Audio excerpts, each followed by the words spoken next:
વાલા ભક્તજનો, આ ઘનશ્યામ બાલ લીલા એક ગ્રંથ ભૂમાનંદ સ્વામીએ લખેલો છે.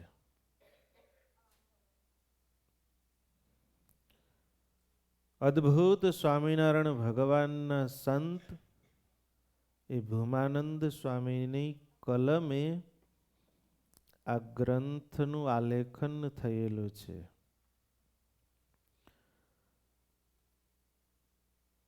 શાસ્ત્રકારો અને સંતો આપણને બહુ બહુ વખત કહે છે કે જીવને હૃદયની અંદર શાંતિ ક્યારે થાય?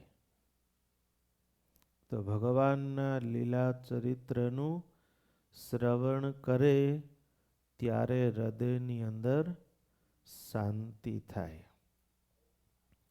શ્રીજી મહારાજે વચનામૃતમાં તો ત્યાં સુધી કહ્યું, પ્રથમ પ્રકરણનું 58મું વચનામૃત તમે બધા વાંચતા હશો. મુક્તાનંદ સ્વામી કહે છે કે હે મહારાજ, પોતાના ઈષ્ટદેવના જન્મથી તે દેહ મૂકવા પર્યંતના ચરિત્ર તેનું જે શાસ્ત્ર ત્રણે કરીને જ સંપ્રદાયની પુષ્ટિ થાય છે. માટે તમે પણ મહારાજે સ્વયં મુક્તાનંદ સ્વામીને કહ્યું છે. માટે હે સંતો કે હે સ્વામી, તમે પણ પોતાના સંપ્રદાય સંબંધી શાસ્ત્ર દેહ પર્યંત લેખા કરજો, જેથી કરી અને અનેક જીવનું રૂડું થાય. મહારાજે પ્રથમ પ્રકરણના 3જા વચનામૃતમાં સ્પષ્ટ કીધું છે કે ભગવાનને જે સ્થાનકને વિશે જે લીલા કરી હોય તે સંભાળી રાખવી. તે શા સારું? તો કે કદાપી દેહે મૂક્યા સમયે ભગવાનની મૂર્તિ ભૂલાઈ જાય તો જે સ્થાનકની વિશે ભગવાને જે લીલા કરી હોય તે જો સાંભળી આવે તો એ જીવનું પરમ રૂડું થાય. એટલા માટે ભગવાનના ચરિત્રોને આપણે સાંભળવા જોઈએ. બીજું કદાચ કાંઈ યાદ ન રહે, પણ જો ભગવાનનું એક પણ ચરિત્ર યાદ રહે તો જીવનું રૂડું થાય છે. જીવ નરક 84માંથી છૂટી જાય છે, એમ આપણા શાસ્ત્રો કહે છે. માટે વાલા ભક્તજનો, જીવને હૃદયની અંદર ભગવાનને જીવમાં ઉતારી અને અવશ્ય ને અવશ્ય ભગવાનના ભક્તોએ ભગવાનના લીલા ચરિત્રો સંભાળવા જોઈએ.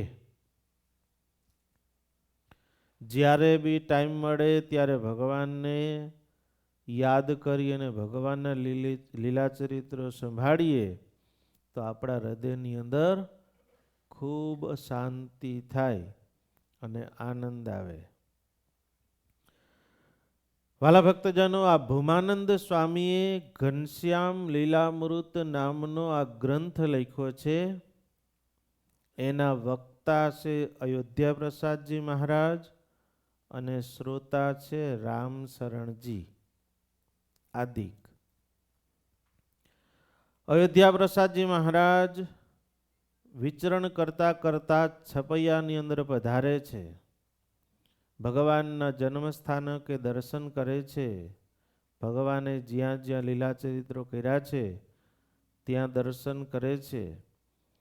અને પછી નારાયણ સરોવરના કિનારે ગાદી તકિયા ઉપર અયોધ્યા પ્રસાદજી મહારાજ બિરાજે છે. સામે રામશરણજી આદિક ભક્તો, પાર્ષદો, સંતો બેઠા છે. એમાંથી રામશરણજીએ અયોધ્યા પ્રસાદજી મહારાજને પ્રશ્ન કર્યો કે હે અયોધ્યા પ્રસાદજી મહારાજ, આપ તો આ ભૂમિના સર્વ રીતે ભગવાનના ચરિત્રો જાણો છો. મહારાજે બાલુડા બાલ ઘનશ્યામ રૂપે જે ચરિત્રો કર્યા એથી આપ અજાણ નથી. તો હે આચાર્ય મહારાજ, અમને પણ એ બાલુડા બાલ ઘનશ્યામના ચરિત્રો સંભળાવો. એટલે અયોધ્યા પ્રસાદજી મહારાજ કહે છે કે સારું રામશરણજી, તમે બહુ સારો પ્રશ્ન કર્યો છે. તમારા માટે નહીં પણ અનેક જીવના રૂડા માટે પ્રશ્ન કર્યો છે. એ રામશરણજીએ પ્રશ્ન કર્યો એટલે અયોધ્યા પ્રસાદજી મહારાજે ભગવાનના બાલચરિત્રોની વાતો કરી. એને એટલે આપણે એ વાતોને આજે પણ સાંભળીએ છીએ. જો પ્રશ્ન ન કર્યો હોત તો વાતો થઈ નહીં હોત તો આજે આપણે પણ સાંભળતા હોત નહીં. અયોધ્યા પ્રસાદજી મહારાજ પછી એ ઘનશ્યામ લીલામૃતની અંદર ભગવાનના લીલા ચરિત્રોને સંભળાવે છે. બદ્રિકાશ્રમની અંદર નરનારાયણ દેવ બિરાજમાન છે અને એક સભાની અંદર અનેક ઋષિમુનિઓ આવ્યા છે અને ધર્મદેવ અને ભક્તિ દેવી પણ મૂર્તિ દેવી ત્યાં સભામાં પધાર્યા છે. ખુદ નરનારાયણ ભગવાન ઊભા થઈ અને ધર્મદેવની મૂર્તિ દેવીનું સ્વાગત કર્યું. આ પુત્રનો ધર્મ છે માત પિતાનું હંમેશાની માટે મર્યાદાપૂર્વક આવકાર આપવો. માત પિતાને ક્યારેય તિરસ્કાર કરવો નહીં, એમ નરનારાયણ દેવ અહીંયા શીખવાડે છે. અત્યારે જિંદગીમાં માત પિતાને આવકાર આપવો હોય તો કેટલી વિચાર કરવી પડે, પણ આપણને આ શાસ્ત્રો દ્વારા કેટલું શીખવાડી જાય છે. અને માત પિતાએ પણ પોતાના પુત્રનો હંમેશાની માટે આદર રાખવો. ક્યારેય પણ એનો મને જાજુ આવડે ને એને કંઈ નથી આવડતું એવું ક્યારેય રાખવું નહીં, કારણ કે આપણા કરતાં ઘણી વખત છોકરાઓ પણ સમજણમાં આગળ હોય છે. નરનારાયણ દેવે આદર આપ્યો છે. ધર્મ અને મૂર્તિ દેવી બિરાજ્યા છે. એ સમયે ભગવાનની ઈચ્છાથી કૈલાસમાંથી દુર્વાસાજી આવે છે. દુર્વાસાજી આવે છે, કોઈને ખબર નથી દુર્વાસા પધાર્યા છે. નરનારાયણ દેવ જાણે છે એમની ઈચ્છાથી જ દુર્વાસા આવ્યા છે, એટલે પ્રભુએ કંઈ ધ્યાન આપ્યું નથી. દુર્વાસાજીનું સન્માન ન થયું, કોઈ આવકાર ન થયો, એટલા માટે શિક્ષાપત્રની અંદર ભગવાને એક કલમ લખી કે અમારા આશ્રિત હોય એમણે ગુરુ દેવ અને રાજા કે કોઈ મોટા માણસ આવે તો એની જેટલી મોટપ હોય એ પ્રમાણે આવકાર આપવો અને એ પ્રમાણે એને બોલાવવો. ભગવાને શિક્ષાપત્રીમાં બધાને શીખવાડ્યું.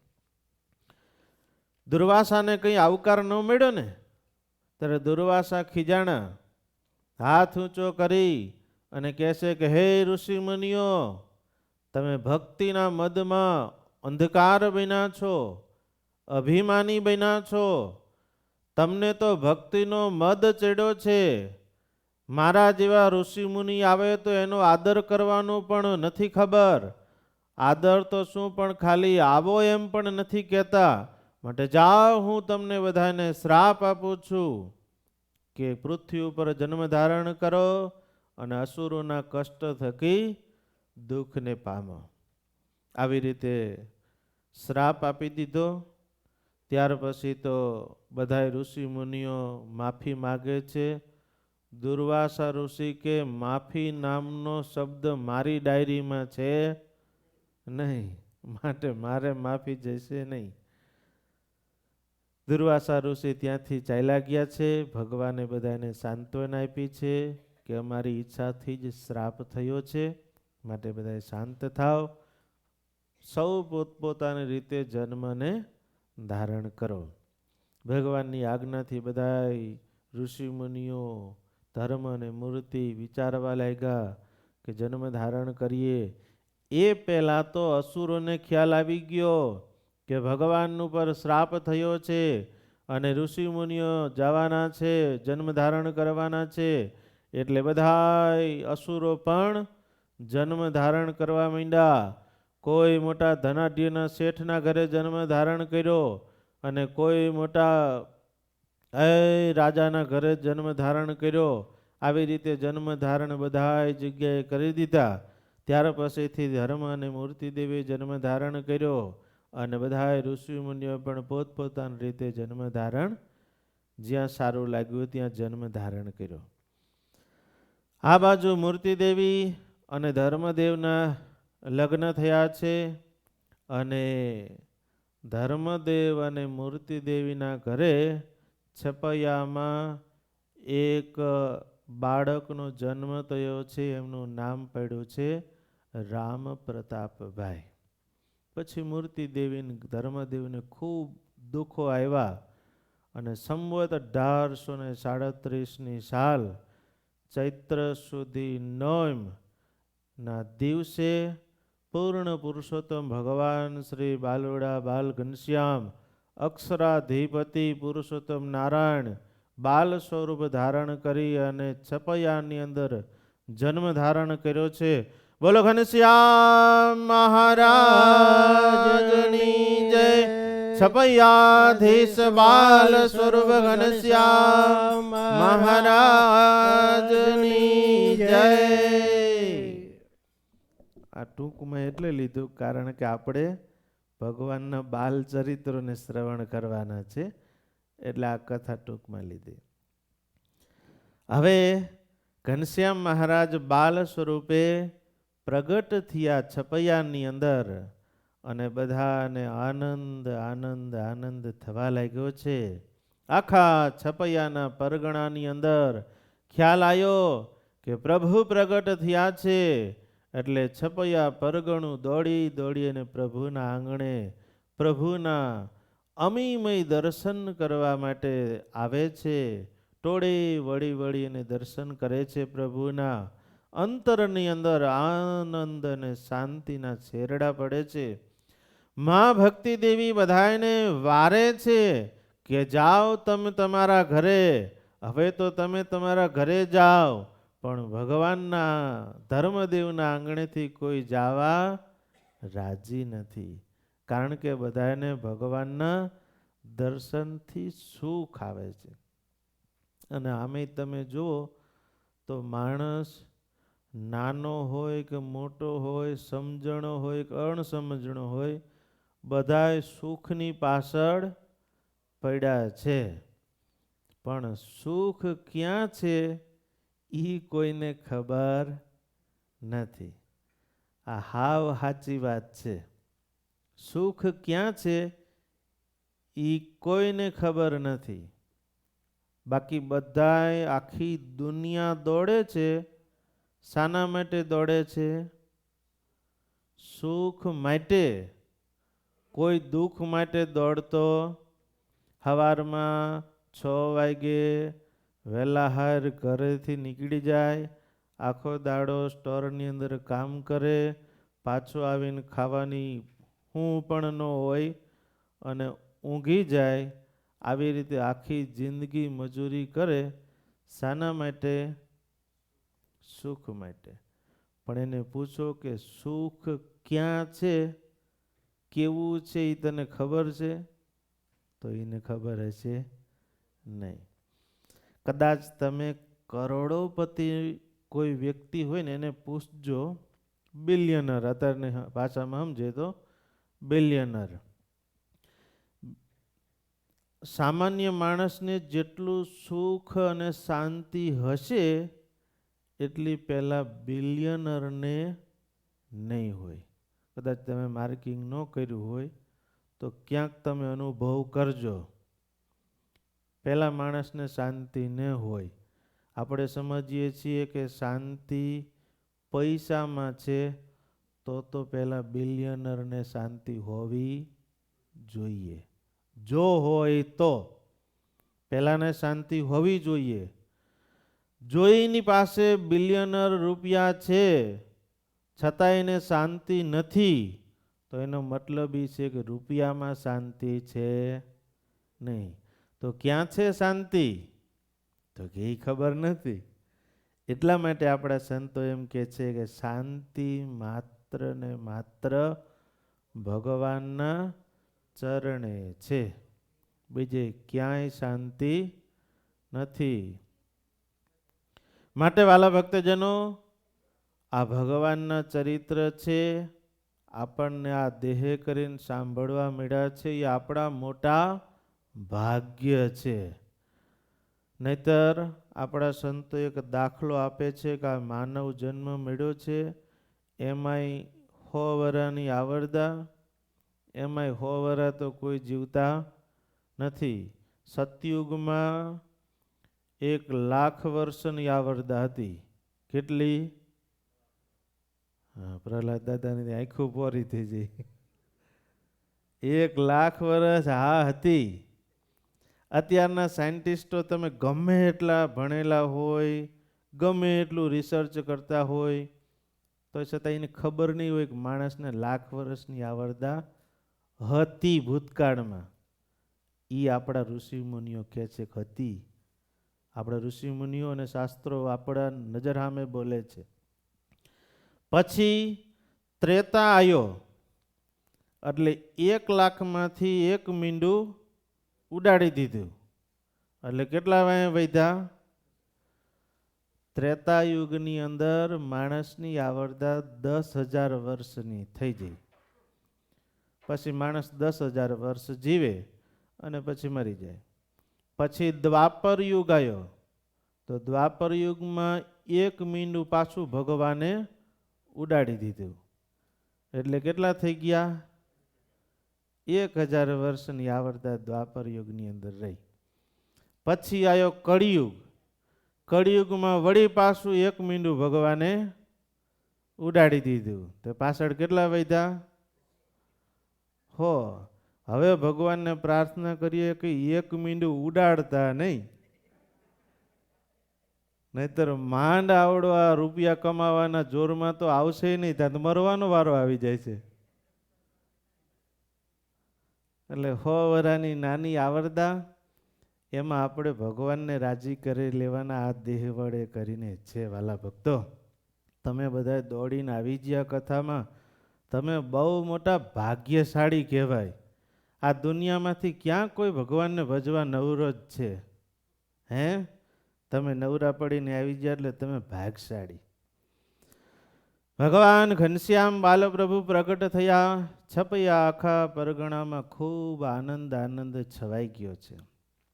ભગવાનના જાતકર્મ સંસ્કાર કર્યા છે, ધર્મદેવે દાનો આપ્યા છે, અને ભગવાન નાનપણમાં જ ઘણી ઘણી બાલુડા બાલ ઘનશ્યામે લીલાઓ કરવા લાગ્યા છે.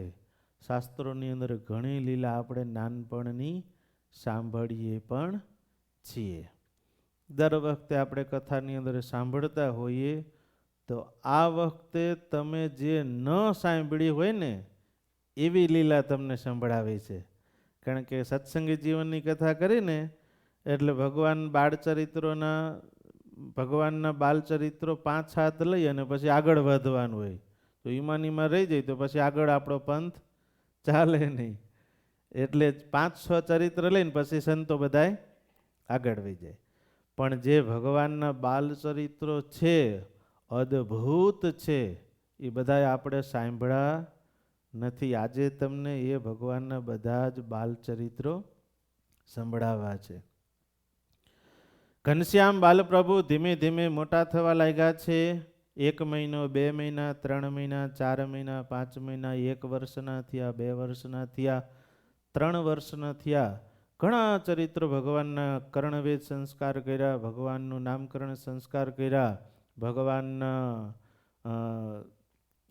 પ્રથમ વખત અનાજ મુખની અંદર આપ્યું, ભગવાનને પ્રથમ વખત ઘરની બહાર લાવ્યા.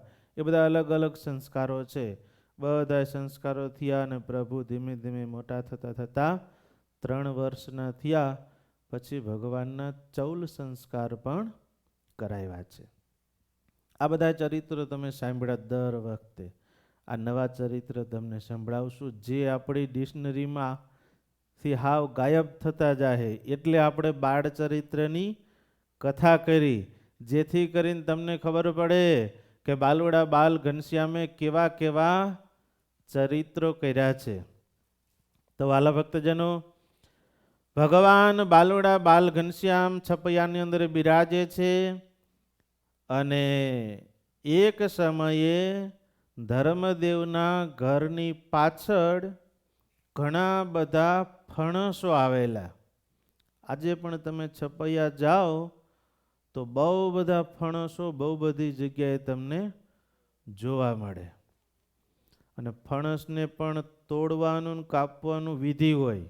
હાથની અંદર તેલ લગાવી અને પછી ફણસને તમે કાપો તો ફણસને તમારી હારે હાથમાં ચોટે નહીં. જો તેલ લગાવ્યા વગર ફણસ તમે સુધારો તો એ હાથે ચોંટી જાય તો પછી ગમે એટલા રૂપિયાનો પાવડર લઈ અને હાથ ધોયા કરો તો એની ચીકાશ જાય નહીં. અમે 2008માં છપૈયા ગયા. હવે આવી તો કોઈને ખબર હતી નહીં. તે ફણસ લીધા. હાલો કે પહેલાં પ્રથમ વખત છપૈયા આવ્યા છીએ. ઘનશ્યામ મહારાજની ફણસની લીલા દરરોજ ગાતા હોય તો આપણે ફણસ ખાઈએ. ભગવાનને ધરવા માટે ફણસ સુધાર્યું. બરોબરમાં સુધારી તો નાખ્યું અને સુધારીને પછી જ્યાં હાથ ધોવા ગયા તો કોઈ રીતે હાથ જાય જ નહીં. ચીકણા ને ચીકણા, કોઈ રીતે ન જાય. પાવડર લાવે, સાબુ લાવે, ગમે તેવું લિક્વિડ લાવે, હાથ ચીકણા જાય જ નહીં. પછી અહીંયાના સ્વામીએ કીધું કે અલ્યા તમે હાથ સુધાર્યું કઈ રીતે? એટલે ભાઈ હાથે જ સુધાર્યું. એટલે એમ ન હોય, પહેલાં આને હાથ તમારે તેલવાળા કરવા પડે ને પછી સુધારાય. હવે આ તમારે જઈશે ને પછી તો માંડ માંડ ગયું. આ ફણસ ભગવાનના ઘરની પાછળના વાડામાં હતા. વાડામાં તમે બધા સમજી જશો.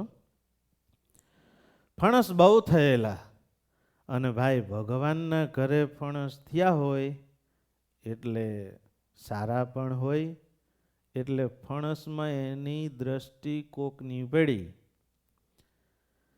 ચોર લોકોએ આ ફણસ જોયા અને મનની અંદર વિચાર કર્યો કે આ ફણસને આપણે ચોરી લઈએ. શું?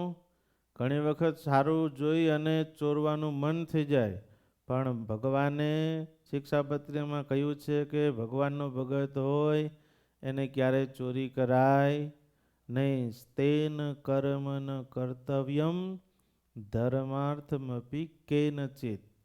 ભગવાનના ભગતે ક્યારેય ધર્મના અર્થે પણ ચોરી ન કરવી. બહાર તમને ક્યાંક સોનાનું કડલું મળ્યું હોય અને એમ થાય કે લે મારે તો લેવું નથી, હું મંદિરમાં મૂકી દઈશ.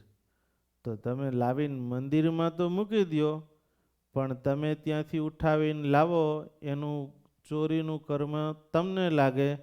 ભગવાનને તો દાન જાય જ. એ જેનું ખોવાઈ ગયું એનું દાન સીધું એને વહી જાય અને તમને મળે ખાલી ચોરીનું કર્મ. માટે ભગવાનના ભગતે ક્યારેય ચોરી કરવી નહીં. આપણા એક ઘેલા ભગતની બહુ પ્રખ્યાત વાત છે, પણ એ તમને હું પછી કરીશ. ભગવાનના ધર્મદેવના ઘરના પાછળ બહુ સારા ફણસ થયેલા. આ જોઈને ચોર લોકોના મનની અંદર થયું કે આ ફણસને આપણે ચોરવા છે. આવો વિચાર કરી અને સવારના પહોરમાં ફણસ ચોરવા માટે ત્યાંથી 2-3 ચોર આવ્યા અને ફણસના ઝાડવા ઉપર ચડી અને ફણસને કાપી અને પોતે લઈ અને ભાગ્યા. હવે ભગવાનના ઘર પાસેથી ભાગ્યા, નારાયણ સરોવરના કિનારે આવ્યા. તમે બધા નારાયણ સરોવર કેટલા જણા છપૈયા ગયા છો? હા, ઘણા ખરા નથી ગયા હો. કદાચ જાઓ તો આ વખતે છપૈયા ઇન્ડિયા જાઓ ત્યારે જઈ આવજો. આ હું તમને આમાં દેખાડે જ નારાયણ સરોવર, પણ આ બધા છોકરાઓ હાજર નથી. મારે બધું મટીરિયલ લીમડામાં પડ્યું છે. નગર તમને આમાં દેખાડી દેત કે નારાયણ સરોવર આવું છે. જે ન જ્યાં હોય એને ખ્યાલ આવે. કદાચ સાનુકૂળતા હશે તો કાલે તમને દેખાડીશ. નારાયણ સરોવરના કિનારે આ ચોર લોકો લઈ અને ભાગતા દોડીને જાય છે. એ સમયે નારાયણ સરોવરના કિનારે એક પીપળો, એ પીપળાની અંદર ભૂત રહેતા હતા. એટલે ભૂત લોકોએ જોયું કે આ ચોર લોકો ફણસ લઈ અને જાય છે. એટલે પીપળામાંથી ભૂત લોકો હેઠે ઉતર્યા અને ચોરને બાજી પડ્યા. ચોર લોકોને થયું કે લ્યા આ શું થયું? કંઈ દેખાતું નથી. કોઈનું માથું પકડ્યું, કોઈની બોચી પકડી, કોઈના બે હાથ પકડી લીધા અને પકડી પકડી નિયા મારવા માંડ્યા. પેલા લોકો કોણ? ભૂત લોકો. એટલે આ ચોર લોકો તો બીવા માંડ્યા. ભૂત લોકો એને મૂકતા નથી. કોઈક ભૂત આવી અને ચોરના માથે બેહી ગયું, તે કોઈ વળી એના ખભે આવીને બેસી ગયું, કોઈ વળી એના બે હાથ ઉપર આવીને બેસી ગયું અને બે હાથ પકડી લીધા. એવી રીતે ભૂત લોકોએ આ દુષ્ટ બુદ્ધિવાળા ચોરને પકડી લીધા. હવે ચોરને સવાર સુધી ભૂત લોકોએ મૂક્યા નહીં. આપણે તો કદાચ મૂકી દઈએ, પણ ભૂત લોકોએ ભગવાનનો પહેરો હારો, સિક્યુરિટી હારી કરી. સવાર સુધી ન મૂક્યા. અને પછી તો ભૂત લોકોને ચોર લોકોને ભૂતોએ કીધું કે આ ભગવાનને જમવા માટેના ફણસ છે, તે તમે શા માટે ચોરવા આવ્યા છો? આવું કીધું ત્યારે એ ત્રાસ પામી અને બધાય ચોર કહેશે કે તમે આટલા બધા છો કોણ? ચોર લોકોએ પૂછ્યું કે અલ્યા તમે અમને મારવા માંડ્યા અને પકડી લીધા, તમે છો કોણ? ત્યારે ભૂત લોકો એમ કહે છે કે અમે બધાય ભૂત છીએ. અને આવી રીતે જ્યાં ભૂત છીએ એવું કીધું ને, એ સાંભળી અને તરત જ ચોર લોકો બધાય આમ થથડી ગયા. કારણ કે ભૂત તો બધાએ જોયું ન હોય, આ નજર સામે જોયું એટલે બધાએ થથડી ગયા અને ભાઈ ફણસને નાખી દઈ અને ભાગવા લાગ્યા. તે સર્વે ચોરોને ભૂતોએ ભાગવા દીધા નહીં અને પાછા પકડ્યા. પકડી લીધા અને કીધું તમે જાઓ હો ક્યાં? જવા નહીં દે, આજ તો તમે બરાબરના ઘામાં આવ્યા છો. એટલે ભૂત લોકોએ કીધું તમને અમે જવા નહીં દઈએ, તમે જ્યાંથી આ ફણસ લાવ્યા છો ત્યાં પાછા મૂકવા હાલો. એટલે ચોર લોકો કહે છે કે ભાઈ હમણાં અમે અહીંથી જ લાવ્યા છીએ અને કોઈ જાગી જાય છે પાછા અમને પકડી લેશે. ભૂત લોકો કે સાંભળો, જો તમે પાછા નહીં મૂકવા આવો તો તમને આને અમે ભરખી જઈશું અને મારી નાખશું. ત્યારે ચોર લોકો કે ભાઈ સાહેબ બાપા તમે કોઈ અહીંયા મૂકી દઈ પણ અમને મારી નાખતા નહીં, અમારી ભૂલ થઈ જઈ. એટલે ભૂત કે કંઈ વાંધો નહીં. તે ભૂતે કીધું એ પ્રમાણે ફણસ ચાલ્યા અને જ્યાંથી લાવ્યા ત્યાં મૂકવા માટે આવે છે. અને જ્યાં ધર્મદેવ આ જોવે છે તો ધર્મદેવ બારા આવ્યા, હારે રામપ્રતાપભાઈ પણ આવ્યા અને ઘનશ્યામ મહારાજ પણ હારે હતા. એટલે આ જોઈ અને ચોર લોકો ધર્મદેવને, ઘનશ્યામ મહારાજને, રામપ્રતાપભાઈને પગે લાગે છે કે ભાઈ સાહેબ અમે તમારા ફણસ ચોર્યા, અમને તમે છોડી દો. ત્યારે ધર્મદેવ કહે છે કંઈ વાંધો નહીં, હવે અમે તમને છોડી દઈએ છીએ. ભૂત લોકોને ભગવાન એમ કહે છે કે આ ચોર લોકોને એક એક ફણસ આપો, બિચારા આટલી મહેનત કરી છે, ખાલા હાથે ન જવા દેવાય. ભગવાનના આંગણે આવે ને એ ખાલા હાથે જાય નહીં. પણ હા, ભૂમાનંદ સ્વામીએ એક કક્કો લખ્યો છે, એની અંદર લખ્યું છે ખખ્ખા ખાલી હાથે જાય, દેવ દર્શનનું ફળ નવ થાય. ખખ્ખા ખાલી, ભગવાનના પાસે તમે ખાલી હાથે આવજો ને તો ખાલી હાથે પાછા જઈએ. એટલે ભૂમાનંદ સ્વામી કે ભગવાન પાસે આવું ત્યારે ખાલી હાથે ક્યારે આવવું નહીં. ભૂત લોકોએ મહારાજે કીધું કે જાઓ આ ચોરોને એક એક આપી દો. એટલે એક એક આપી દીધું. ચોર લોકો કે હાજ ભાગ્યા, કોઈ હારા માણસ હતા એને આપણને એક એક આપ્યું, એને કાયમી યાદ રહ્યું, એના કારણે એ ચોરનું પણ અંતે કલ્યાણ થયું. હવે પછી મહારાજ એમ કહે છે કે ભૂતોને કહે છે કે અલિયા તમે કોણ છો? મહારાજ તો જાણતા હતા પણ તોય મહારાજ એમ કહે છે તમે કોણ છો? ત્યારે બધાય ભૂત બે હાથ જોડી અને ભગવાનને પગે લાગી અને કહેવા માંડ્યા કે હે પ્રભુ, અમે બધાય ભૂત છીએ. મહારાજ કે તમે શા માટે ભૂત થયા છો? ત્યારે ભૂત એમ કહે છે કે પ્રભુ, અમને પંચ વિષયની અંદર વાસના હતી. ક્યાં પંચ વિષય? શબ્દ, સ્પર્શ, રૂપ, રસ અને ગંધ. આ પાંચેય વિષયોની અંદર અમે વાસના રહી અને વાસના હોતા અમે મર્યા, એટલે મરી અને અમે બધાય ભૂત થયા. ભૂત થઈને આ પીપળામાં રહ્યા છીએ અને હવે તમે પ્રભુ અમારો ઉદ્ધાર કરો. ત્યારે પ્રભુ કહે છે કે સારું લ્યો, તમે અમારી સેવા કરી છે માટે અમે તમને વરદાન આપીએ છીએ કે આ ભૂત યોનિમાંથી છૂટી અને તમે બદ્રિક આશ્રમમાં જાઓ. અને સાંભળો, અમે જ્યારે વનમાં જઈશું ને ત્યારે તમને બધાને અમે મળીશું અને પછી અમે જ્યારે મળીશું ત્યારે તમને સદગતિ થશે અને ભગવાનના ધામની પ્રાપ્તિ થશે. આવી રીતે ભૂત લોકોને વરદાન આપી અને ભગવાને બધાય ભૂતોને બદ્રિક આશ્રમની અંદર મોકલી દીધા. ભૂત યોનિમાંથી છોડાવ્યા અને ફણસો જેટલા વધ્યા હતા એ બધા ઘરમાં લાવ્યા ધર્મદેવ. અને બધા આ ચરિત્ર સાંભળી અને ખૂબ આનંદિત થઈ ગયા. વાલા ભક્તજનો, ભગવાનોએ ભૂતોનો ઉદ્ધાર કર્યો એમ ભૂમાનંદ સ્વામી કહે છે. બીજું એ ઘનશ્યામ મહારાજનું બહુ સરસ મજાનું ચરિત્ર છે.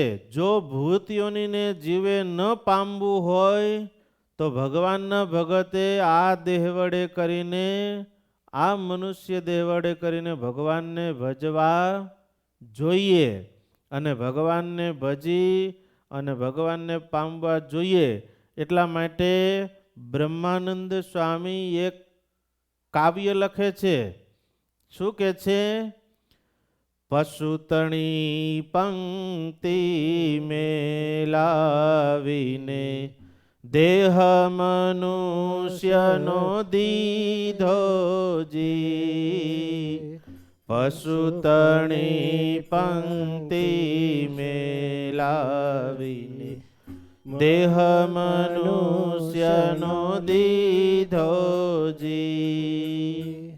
અનંત કાળ રડવડતો જોઈને કરુણાયતી સે કીધી જી. પશુતણી પંક્તિ મેલાવીને દેહ મનુષ્યનો દીધો જી. પશુતણી પંક્તિ મેલાવીને દેહ મનુષ્યનો દીધો જી. બ્રહ્માનંદ સ્વામી કહે છે કે હે જીવ, તને ભગવાને પશુની યોનિમાંથી છોડાવી અને મનુષ્યની યોનિમાં દેહ આપ્યો છે, માટે હવે તો તું ભગવાનને ભજી લે. એક શેઠ નાવમાં બેઠા, સમુદ્રમાં નાવ ચાલવા માંડ્યું. તે નાવિકને શેઠ એમ કહેવા માંડ્યા કે તું શું ખાસ? તો કે હું તો રોટલો ને શાક ને છાશ ખાઉં. ઓહો, ગુલાબ જાંબુ ને જલેબી ને સાટાન તું નથી ખાતો? તો કે ના, એ તો મારા ભાગ્યમાં ક્યાંથી હોય. શેઠ કે તો તારી અડધી જિંદગી પાણીમાં જઈ. તું કે જીઓ શું અમેરિકા, લંડન? તો કે ના, અરે હું તો લંડન જીઓ, અમેરિકા જીઓ, બધા આખા વર્લ્ડમાં ફેર્યો. તું ક્યાંય નથી જીઓ, તારી અડધી જિંદગી પાણીમાં જઈ. શેઠ કે ભલા આદમી તું ભણ્યો છું કે નહીં? ઓલો નાવિક કે ભાઈ મારે ભણવાનું ક્યાંથી, હું તો આવ્યો મોટો થયો જ્યાંથી સમજણું ત્યારથી સમુદ્રમાં વાહન ચલાવું છું, ભણવાનું મારે આવતું જ નથી. તો શેઠ કે તારી પોણી જિંદગી પાણીમાં જઈ. હવે એમાં ભગવાનને કરું ને વાહન આમ આગળ ગયું અને વાવાઝોડું ધીમે ધીમે ચડ્યું અને વાહન મંડાણું હલવા. એટલે તરત જ નાવિક એમ છે કહેશે શેઠ આ તો મંડાણું નાવ હલવા, તરતા આવડે છે? શેઠ કે મારું તરતા તો નથી આવડતું. નાવિક કે તો તમારી આખી જિંદગી પાણીમાં જઈ, હવે જીવવાનું કોઈ. અને નાવિક તો તરત તરતો તરતો નીકળી ગયો, ઓલાની આખી જિંદગી પાણીમાં જઈ. એની જેમ જે કરવાનું જીવ નથી કરતો એ જીવની જિંદગી આખી પાણીમાં જાય છે. એટલા માટે સંતો એમ કે છે કે પ્રભુ ભજા વિના ગાફલ પ્રાણી, આમે ઉમર ખોઈ જી. પ્રભુ ભજા વિના ગાફલ પ્રાણી, પ્રભુ ભજા વિના ગાફલ પ્રાણી, આમે ઉમર ખોઈ જી. પ્રભુ ભજા વિના ગાફલ પ્રાણી. હે જીવ, તો જે ભગવાનને નથી ભજ્યો તો તારી જિંદગી પાણીમાં જાય છે કે તા ખોટી જાય છે, એમ કે છે બ્રહ્માનંદ સ્વામી. હવે સાંભળો ભગવાનના બીજા બાલ ચરિત્રો. ઘનશ્યામ મહારાજના પિતા ધર્મદેવ, એમને લોહગંજરીના સંધ્યાગીરી બાબાજી સાથે બહુ સારું હેત હતું. અને સંધ્યાગીરી બાબાજી ધર્મદેવની સાથે બહુ હેત અને મિત્રાચારી રાખતા. એથી ધર્મદેવ, રામપ્રતાપભાઈ અને ઘનશ્યામ મહારાજને સાથે લઈ અને લોહગંજરી ગામે આવ્યા છે. હવે એ સમયે સંધ્યાગીરી બાબાજી દરરોજ શિવ ભગવાનની પૂજા કરવા માટે જતા. એક જંગલીનાથ મહાદેવનું દેરું હતું, અડખે પડખે થોડુંક જંગલ. એ જંગલની અંદર દરરોજ પૂજા સાંજ સવાર કરવા જાય. પણ દુઃખ ત્યાં કે જંગલની અંદર બહુ સર્પ રહે. એટલે આ સંધ્યાગીરી બાબાજીને એમ થાય કે સારું સર્પ બહુ છે, પૂજા કરવામાં જો ક્યારેક કરડી જશે તો ભોલાનાથ એક બાજુ રહેશે ને મારું મોત આવી જશે. એટલે બહુ બીયા કરે એમ. શાંતિથી આમ ધીમે ધીમે ધીમે ધીમે ધ્યાન રાખીને જાય. વળી જો કંઈક ધ્યાન ન રહે પાછો સર્પ ક્યાંકથી આવી જાય. બહુ બધા જંગલની અંદર સર્પ રહેતા. એટલે સંધ્યાગીરી બાબાજીએ ધર્મદેવને કીધું કે ધર્મદેવ આ તો બહુ મારે તકલીફ પડે છે, આ સર્પો બહુ આવે છે અને હું તો થાકી ગયો. ધર્મદેવે ઘનશ્યામને વાત કરી કે ઘનશ્યામ, અહીંયા કણે આ સંધ્યાગીરી બાબાજીને બહુ તકલીફ પડે છે સર્પની.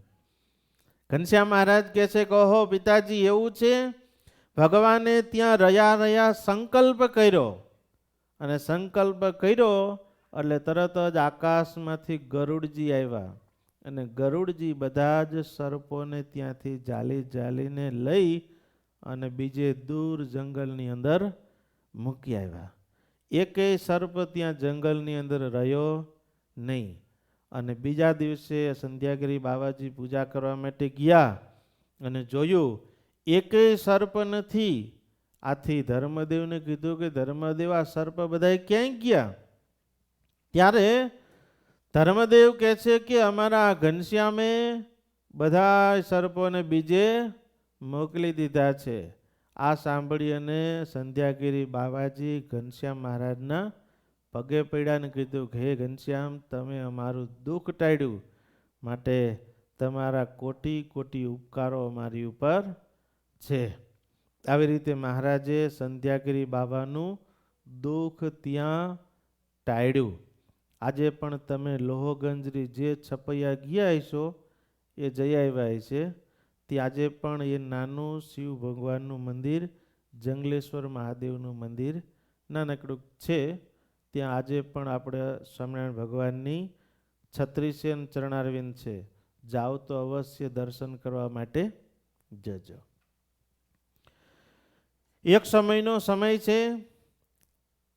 મોતી તરવાડી ઘેલા તરવાડી ના પુત્રને લઈ અને જનોઈ દેવાનું મુહૂર્ત, સરસ મજાનું મુહૂર્ત કઢાવી અને મોતી તરવાડી ગાડા જોડાવી રામ પ્રતાપભાઈ સહિત ધર્મદેવને સાથે લઈ અને ગામ ચરણામગંજ કરીને એક ગામ છે, ત્યાં સામાન લેવા માટે ગયા. બહુ સરસ મજાનું ચરિત્ર સાંભળજો. એ ચરણામગંજની અંદર સામાન લેવા માટે ગયા. ગાડા બજારમાં એક બાજુ ઊભા રાખ્યા અને ત્યાંથી સામાન લેવા માટે બજારની અંદર જાય છે. એ સમયે અસુર લોકોએ તક જોઈ, કારણ કે જ્યારે શ્રાપ થયો ને દુર્વાસાનો, ત્યારે બધા અસુરો ભેગા થઈ અને દુઃખ દેવા માટે ઋષિ મુનિઓ પહેલાં તો અસુરોએ જન્મ ધારણ કરી લીધો હતો. એ બધા અસુર હવે ભગવાનને પીડવા માટે આવ્યા છે.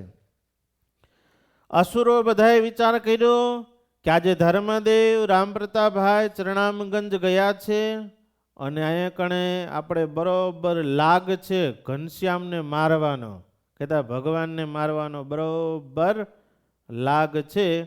આવું જોઈ અને પૂર્વનું વેર વાળવા માટે મલિન બુદ્ધિના બધા અસુરો, ક્રોધના ભરેલા, કોઈને ખબર ન પડે એવી રીતે રાજાના લશ્કરમાં આવ્યા.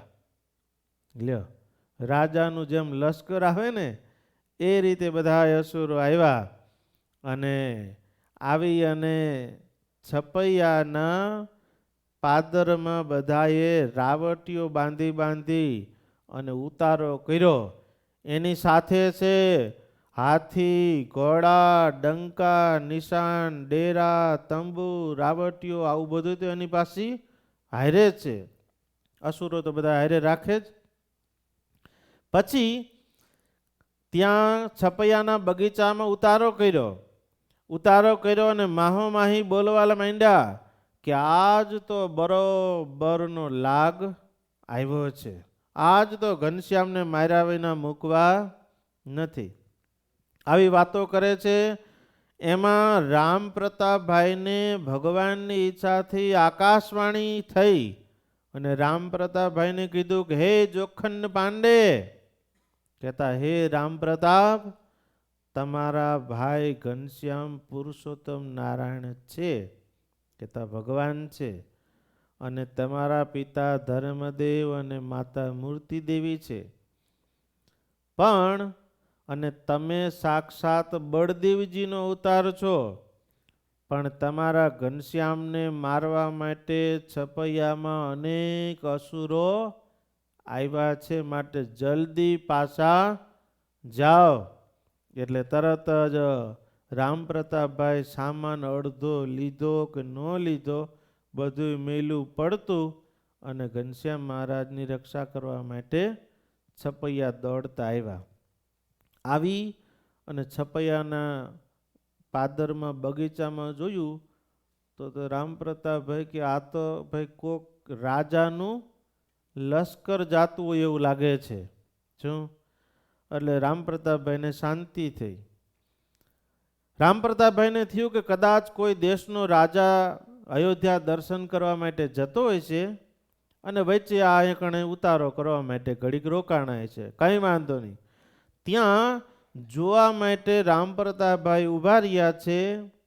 એટલે તે સર્વે બધા અસુરો મલ કુસ્તી કરવા માંડ્યા, પાછા મલ જેવા જુગટું રમવા માંડ્યા. કહેતા બધાય ગંજી પતે રમવા માંડ્યા. અને આ બધાય તો પટ્ટાબાજી પણ રમવા માંડ્યા.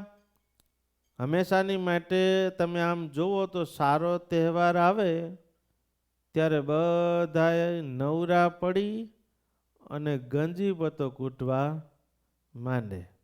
જન્માષ્ટમી આવે ને તો આજે પણ ઇન્ડિયાની અંદર બધા ગંજી પતો રમતા હોય. પણ નહીંતર ઈ તહેવાર જન્માષ્ટમીનો શું કહેવાય કે ભગવાનનો જન્મ થાય તો આ જન્માષ્ટમીનો સારો એવો હિન્દુ સંસ્કૃતિનો તહેવાર છે. એ તહેવારને ગંજી પતામાં ઉલટાઈ નાખ્યો. ગંજી પતો તો જન્માષ્ટમી આવે એટલે શું કરવાનું? તો કે ગંજી પતો રમવાનો. હાથમ આવે શું કરવાનું? તો કે ભાઈ પત્તો જ રમવાનો. એટલે બધાને પત્તો રમવાનું તાન છે. ભગવાનનો જન્મ આવે કે કોઈ તહેવાર આવે એમાં રસ નહીં, ગંજી પતે કૂટવાનો. ભગવાનના ભગતે ક્યારેય ગંજી પતે રમાય નહીં. કહેતા ક્યારેય આવું જુગટું, આને ભગવાને શાસ્ત્રોની અંદર જુગટું કીધું, ક્યારેય જુગટું રમાય નહીં. મહાભારતની અંદર પાંડવો જુગટું રમવા બેઠા. યુધિષ્ઠિર જેવા યુધિષ્ઠિર ધર્મ કહેવાય ને એનો ધર્મનો અવતાર, પણ એ પણ ભાન ભૂલી ગયા. ધીમે ધીમે ધીમે બધું મંડાણા મૂકવા, ધીમે ધીમે મંડાણા મૂકવા, બધું રાજ મૂકી દીધું. પછી તો બધે પોતાના ભાઈઓને દાન ઓલામાં બાજીમાં લગાવી દીધા. છેલ્લે દ્રૌપદીજીને પણ બાજીની અંદર મૂકી દીધા અને દ્રૌપદીજીને પણ હારી ગયા. અને પછી તો ભાઈ તમે જે મહાભારત વાંચ્યું છે ને ખબર છે, દુશાસન ગયો દ્રૌપદીજીને વાળ ઝાલી અને ઢસડી આવ્યો. આખી સભાની અંદર દ્રૌપદીજીનું અપમાન કરવા માંડ્યો. દુશાસન દ્રૌપદીજીની સાડી ખેંચવા માંડ્યો. એ સમયે દ્રૌપદીજી બધાની સામે જોઈને કહેવા માંડ્યા કે હે ભીષ્મ પિતા, તમે તો પિતામહ છો, તમે મારી રક્ષા કરો. બધે હાથ પાડ્યો પણ બધાયના હાથ બંધાયેલા હતા, કોઈ રક્ષા કરવા ન આવ્યું. ત્યારે દ્રૌપદીજીએ છેલ્લે દાંતની અંદર સાડી દબાવી અને ભગવાનને સાદ કર્યો કે હે હરિ, હવે તો તારા આધાર વગર બીજો કોઈ મારો આધાર નથી. ત્યારે ભગવાન દોડ્યા. એને બીજાનો આધાર જ્યાં સુધી લાગ્યો ને ત્યાં સુધી ભગવાન શાંતિથી બેઠા હતા. એને લાગ્યું કે હવે આમાં કોઈ મારો આધાર નથી, મારી લાજ જશે. ત્યારે ભગવાનને પોકાર્યા. તરત જ ભગવાન દોડ્યા. હે હરિ આવજે, એક છે હરિ એક છે, હે દૂજો ના જાણો જરી, એક છે હરિ એક છે. અને ભગવાન દોડ્યા. દુશાસન હાડી ખેંચે છે, ભગવાન આ બાજુથી હાડી આપવા માંડ્યા. દુશાસન થાકી ગયો, હાડી ધીમે ધીમે ધીમે ધીમે ખેંચી ખેંચીને થાક્યો. અંતે દ્રૌપદીજીની લાજ ભગવાને રાખી. એમ વાલા ભક્તજનો, ભગવાન છે એ લાજ રાખે છે પણ જુગટું ક્યારેય રમાય નહીં. તમારામાંથી કદાચ કોઈ રમતા હોય તો બંધ કરી દેજો. શું તમે તો કદાચ હવે ખાઈ પીવું ઇતરા એટલે તમે તો નહીં રમતા હોય, પણ તમારા છોકરાઓ કોઈ રમતા હોય તો એમને ના પાડવી. હમણાંનો તમને એક તાજો દાખલો આપું, નામ નથી દીધો કઈ સિટી અને કયા માણસ, પણ એ આપણા હરિભગત હતા, બિચારા ભૂલ ખાઈ ગયા અને આ જોગટું રમવા માંડ્યા. અને પછી તો આ વસ્તુ કેવી છે, એક વખત તમે નાખો એટલે મારું તરત જ આવે થોડુંક, અને પછી એમ થાય કે હા આ તો જોરદાર છે. પછી નાખો એટલે 2 વખત જાય અને ત્રીજી વખતે પાછું આવે, એમ થાય કે હા હવે મજા આવી. પછી વળી પાછા ડબલ નાખે, વળી પાછા 2-4 વખતે પાછું થોડુંક આવે એટલે એને આમ લાલચ આમ રહ્યા કરે કે હા આવશે આવશે આવશે. એમ કરતા કરતા આ એક આપણા હરિભગતે અહીંયા ઝૂકતું એટલે આ લોટરી ઝૂકતું. લોટરીમાં માણસ એક વખત ફસાઈ જાય પછી એને એમ થાય કે હમણાં લાગી જ જાય છે, હમણાં લાગી જાય છે, હજી નાખી દઉં 500, હમણાં લાગી જાય છે. અરે 1000 ઠપ કરો, 1000માં તો એક તો લાગી જાય છે ને. ના ના 5000 નાખવા દે ને 5000માં 2-3 જોઈ 2-3 મિલિયનની લાગી જાય ને તો બેડો પાર. જો ઘણાને જ આવી તાક છે કે કદાચ જો 15-20 બિલિયન લાગી જાય ને મિલિયન, તોય આપણે કે બેડો પાર. તે એક જણો તો 19 વર્ષથી આ ટિકિટો લે છે, લ્યો. મને આવીને પછી એને કીધું, મને કે સ્વામી 19 વર્ષ થઈ ગયા આ ટિકિટો ખેંચા કરું પણ કંઈ લાગતું જ નથી, તમે પ્રાર્થના કરો કે. મેં કીધું હું તારા લોટરી માટે મારે પ્રાર્થના કરવાની? જા જા કીધું. એ કે પણ અડધા તમારા. મેં કીધું તારા એ રૂપિયા જોઈને મારે શું કરવાનું? મને 2 ટાઈમ ખાવા મળે છે, ભગવાનની સેવા મળે, તારા રૂપિયાને મારે શું કરવા? શાંતિ તું કમા, આ લોટરીનું બંધ કરીને તારું ઘરે વેચવું પડશે. આ હરિભગતને હમણાં તમને તાજો દાખલો છે હો, બહુ 2 વર્ષ થઈ ગયા ને 5 વર્ષ થઈ ગયા ને 6 મહિના થઈ ગયા એવું નથી, તાજો દાખલો છે. એ હરિભગતને ધીમે ધીમે ઘર ધંધો બધું વેચાઈ ગયું, કાંઈ રહ્યું નહીં. છતાંય એને આંખ ન ઉઘડી કે હું અવળા રસ્તે જઉં છું. એટલા માટે શાસ્ત્રકારો એમ કહે છે કે આપણા ઉપર કોઈ એવા 2 વ્યક્તિ રાખવા જેથી કરીને આપણે ક્યારેક જીવનમાં અવળા રસ્તે ચડી ગયા તો એ આપણો હાથ ચાલી અને પાછા વાળીએ કે પાછો વાળ, એ રસ્તો સારો નથી. આને કોઈ કહેનારું હતું નહીં. અને અંતે બધો ધંધો સારો હતો. હું સ્ટોરના ઉદ્ઘાટનો એના કરી આવ્યો છું હો, આ તમને કહી દઉં. હું ઘણા સ્ટોરના એના ઉદ્ઘાટન કરી આવ્યો, બધા સ્ટોર એના વેચાઈ ગયા, કશું રહ્યું નહીં. અને પછી તો એની જિંદગી જે પ્રમાણે ચાલે છે એ પ્રમાણે ખાવા પીવાનું ચાલે છે. માટે વાલા ભક્તજનો ખબરદાર, આ લોટરીની લતે કોઈ ચડશો નહીં. કોઈ ચડ્યા હોય તો એને સમજાવી હાથ જોડીને પાછા વાળજો કે આ ઝૂકટું રમાય નહીં. આ ઝૂકટું રમવા માંડ્યા બધા અસુરો. રામ પ્રતાપભાઈ જોવે છે અને પછી ધીમે ધીમે ધીમે એની આસુરી માયા ફેલાવા લાગ્યા. તે બધાય પૂર્વવાસી જનો, છપૈયાના જનો બધે જોવા આવ્યા કે વાહ સરસ, આ તો બધા રમે છે ને સરસ મલકુસ્તી કરે છે. રામ પ્રતાપભાઈ પણ એ જોવામાં મશગુલ થઈ ગયા કે ભાઈ કોઈ રાજાનો લશ્કર છે ને બહુ સરસ આ તો પટાબાજી રમે છે ને બહુ આનંદ છે. હવે એમાંથી 2 અસુરો ધીમેક થઈને નીકળી ગયા, આકાશ માર્ગે ઉડી બાલ સ્વરૂપ ઘનશ્યામ મહારાજ ધર્મદેવના આંગણે ઘોડિયાની અંદર પારણામાં પોઢ્યા છે ત્યાં પહોંચ્યા.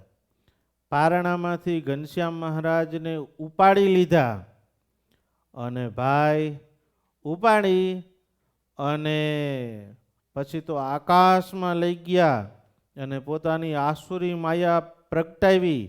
આસુરી માયા પ્રગટાવીને એટલે ચારેય દિશાની અંદર અંધકાર અંધકાર થઈ ગયો, કહેતા ધોરા દિવસે અંધારું થઈ ગયું.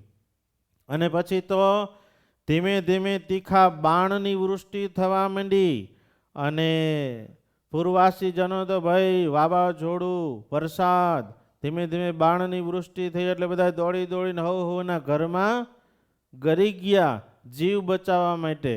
અને આ બે અસુરો ઘનશ્યામ મહારાજને લઈ અને જ્યાં બધા અસુરો હતા ને બગીચામાં ત્યાં આવ્યા. ઘનશ્યામ મહારાજને ત્યાં મૂક્યા અને બધા અસુરોને કીધું કે વાહ, આજે આપણો શત્રુ આપણા હાથમાં આવ્યો છે. હવે તો બધા ભેગા થઈ તલવાર ગદા ધોંબા કે જે જેને મારવું અહીંયા ને અહીંયા આને પતાવી દેવાનો છે.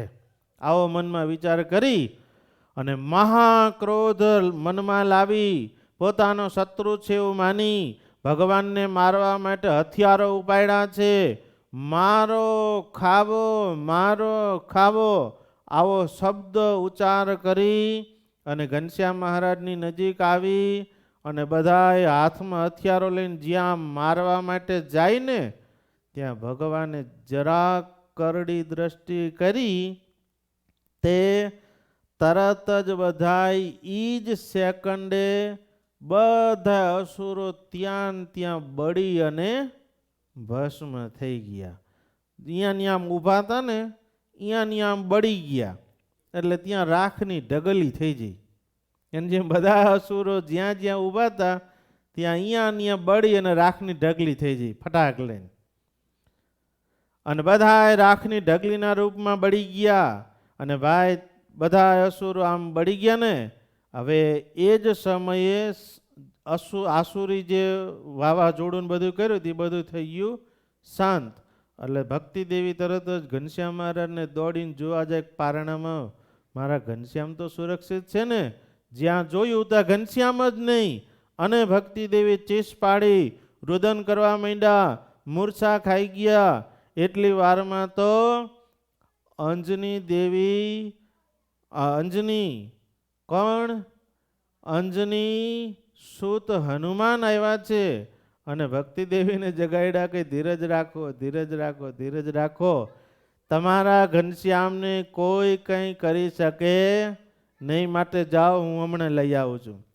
એમ કરી ધીરજ આપી અને હનુમાનજી મહારાજ આવ્યા છે બગીચામાં. ઘનશ્યામ મહારાજને ઉપાડી અને ભક્તિ દેવીને આપ્યા છે અને કીધું છે કે લ્યો આ તમારા ઘનશ્યામ, તમારા ઘનશ્યામને કાંઈ થાય નહીં. અને પછી માયા અસુરોની સંકેલાઈ જઈને લોકો બહાર આવીને જોવા માંડ્યા કે અલિયા ભાઈ આ થયું શું? બગીચામાં ઓલા બધા આવ્યા હતા રાજાના લશ્કર, એનું શું થયું? જોવા ગયા તો આખા બગીચાની અંદર રાખની ઢગલીઓ પડી હતી. લોકોએ જાણ્યું કે આ બધા અસુરો અહીંયા ને અહીંયા બળી મુવા છે.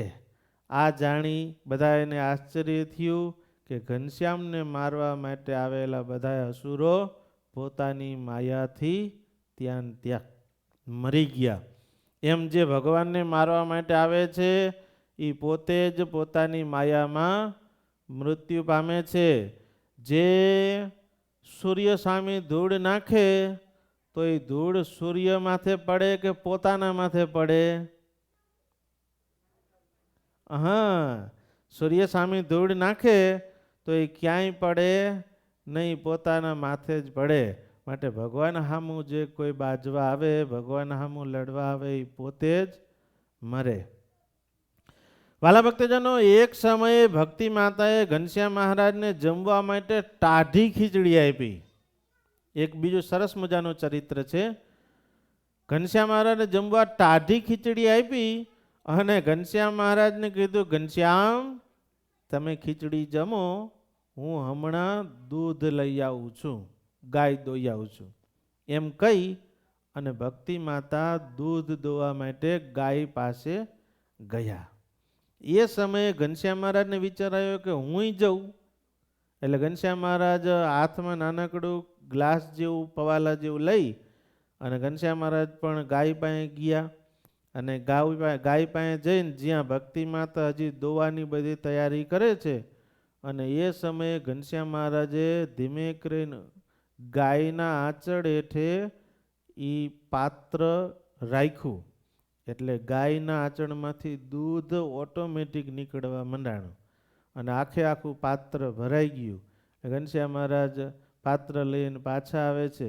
ભક્તિ તોય હજી દૂધ તો નીકળતું હતું એટલે ભક્તિ માતાએ તરત જ પોતાનું પાત્ર મૂકી દીધું. દોવાનું હતું ને એ તરત જ મૂકી દીધું હતું. એ ફટાક લઈને ભરાઈ ગયું એટલે તરત જ ભક્તિ માતા દોડ્યા ઘરમાં, લાય બીજું લઈ આવું. એટલે બીજું પાત્ર લઈ આવ્યા, એ મૂક્યું તો એ પણ ભરાઈ ગયું. પછી ભક્તિ માતાને એમ થયું કે હજી દૂધ નીકળે, હજી જવું. એ વળી પાછા ઘરમાં દોડ્યા. લોભ જાગે ને પછી દૂધ મળતું હોય પછી તો લોભ જાગ્યો. વળી પાછા બીજું પાત્ર લેવા માટે ઘરમાં દોડ્યા. તો ઘનશ્યામ મહારાજે કીધું કે માં મૈયા હવે દૂધ આવશે નહીં, આ તો અમારી કૃપાથી દૂધ આવ્યું હતું. ભક્તિ માતા તોય દૂધનું પાત્ર લઈને પાછું મૂક્યું પણ ભગવાને મના કરી પછી દૂધ આવ્યું નહીં. પણ લોભ છે ને એ બહુ બુરી બલા છે. માણસને લોભ જાગે પછી પાછળ કંઈ ખબર પડે નહીં. હંમેશાની માટે જેટલું આપણી પાસે ધન આવતું જાય ને એમ લોભ પણ વધતો જાય હારો હાર. જેટલું ઓછું હોય ને ત્યારે એમ થાય કે આપણે ભગવાનના અર્થે આટલું વાપરવામાં શું વાંધો છે. શાસ્ત્રોમાં લખ્યું છે કે ભગવાનને 10મો અને 20મો ભાગ ભગવાનના ભક્તએ કાઢો. હવે જ્યારે $100 કમાતો હોય $100 ત્યારે $10 કાઢવામાં વાંધો આવે નહીં. આ 10મો ભાગ કહેવાય. અને 20મો ભાગ કાઢે તો એને $5 હોય, $5 આપવાના ભગવાનને. હવે એ જ્યારે મિલિયન રાખો ને, મિલિયન કમાય ત્યારે એમાંથી કેટલા કાઢવા પડે? એટલે એમ થાય મારું આટલું બધું આપી દેવાનું, આટલી બધી તો કંઈ જરૂર નથી આપવું, ઓછા લખાઈ દો ને. જાજુ મળે ને ત્યારે માણસને લોભ જાગે છે. માટે આ ભક્તિ માતાના આ ચરિત્રમાંથી શીખવા મળે છે કે ભગવાનના ભગતે ભગવાનના અર્થે ક્યારેય લોભ કરવો. ભગવાનને આપણને આપવામાં લોભ કર્યો છે? તમને બધાને હળવેક લઈને કેમ અમેરિકામાં લાવી દીધા, ડોલરમાં રમતા કરી દીધા? ભગવાનને વિચાર ન આવે કે ભાઈ આવડાને એના કરતાં ઇન્ડિયા સારા હતા. ખેતીમાં હાથ ખંભે પાવડો લઈને હાલ્યા જતા હોય, સાંજ પડે ને પાછા આવે. અહીં તમારે કંઈ કરવાનું નથી, લ્યો ભગવાન અહીંયા મૂકી દીધા છે. તો ભગવાનના અર્થે પણ લોભ કરવો નહીં. એમાં ઘનશ્યામ મહારાજનું ચરિત્ર આપણને શીખવાડે છે. તો વાલા ભક્તજનો, આવા ભગવાનના અપરંપાર ચરિત્રો છે. આમાંથી ઘણું બધું આપણે શીખવાનું છે. તો અત્યારે કથાનો સમય પૂર્ણ થયો છે.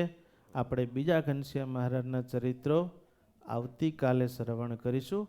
અત્યારે કથાના સમયે કથા આપણે અહીંયા વિરામ આપીશું અને જે કંઈ કહેવાનું હોય સભા સંચાલન સંભાળશે. બોલો સ્વામિનારાયણ ભગવાનની જય. શ્રી નરનારાયણ દેવની જય. શ્રીપતિમ શ્રીહરમ સર્વદેવેશ્વરમ ભક્તિધર્માત્મજમ વાસુદેવમ હરે માધવમ કેશવમ કામદમ કારણમ શ્રી સ્વામિનારાયણમ નીલકંઠમ ભજે સહજાનંદ સ્વામી મહારાજ.